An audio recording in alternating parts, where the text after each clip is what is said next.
ओम श्री कृष्णाय परब्रह्मणे नमः। अथ श्रीमन्नारायणीयम् 39 दशकम् देवानाम् अमृतोपलब्धिप्रकारवर्णनम्। उद्गच्छतस्तव करादमृतं हरत्सु दैत्येषु तान् अशरणान् अनुनीय देवान् सद्यस्तिरोदधितदेव भवत्प्रभावात् उद्यत्स्वयूत्य कलहा दितिजा बभूवुः।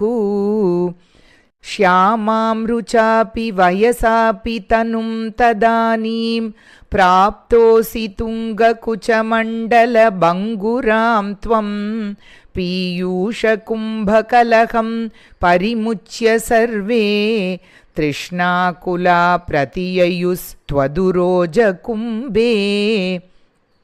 का त्वं मृगाक्षि विभजस्व सुधाम् इमामिति आरूढरागविवशान् अभियाचतोमून्। विश्वस्यते मयि कथं कुलटास्मि दैत्याः इत्यालपन्नपि सुविश्वसितान् अतानीः। मोदात् सुधाकलशमेषु ददत्सु सा त्वं दुश्चेष्टितं मम सहध्वम् इति ब्रुवाणा।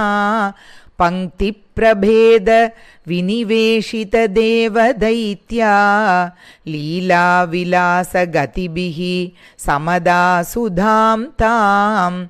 अस्मास्वियं प्रणयिनी इत्यसुरेषु तेषु जोषं स्थितेष्वथ समाप्य सुधां सुरेषु।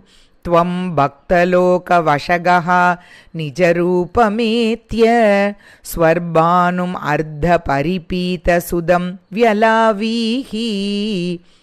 त्वत्तः सुधाहरणयोग्यफलं परेषु दत्त्वा गते त्वयि सुरैः खलु ते व्यगृह्णन्। घोरेतमूर्च्छति रणे बलिदैत्यमाया व्यामोहिते सुरगणे त्वमिह आविरासीः।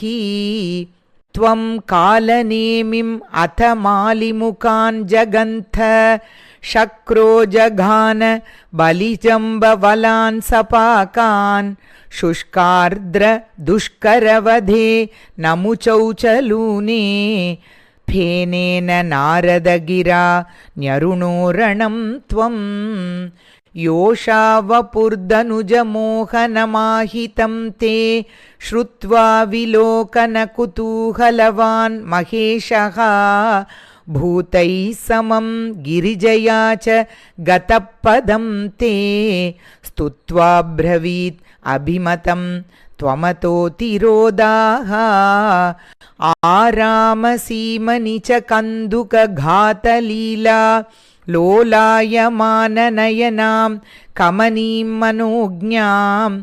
त्वामेव वीक्ष्य विगलद्वसनां मनोभू वेगात् अनङ्गरिपु अङ्गसमालिलिङ्ग।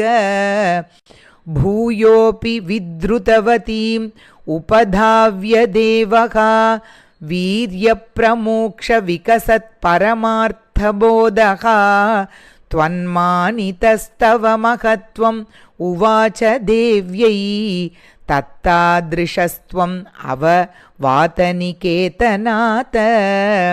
ॐ तत्सत् इति श्रीमन्नारायणीये 39 दशकं समाप्तं। श्रीहरये नमः। रमारमण गोविन्द गोविन्द। श्रीकृष्णार्पणमस्तु।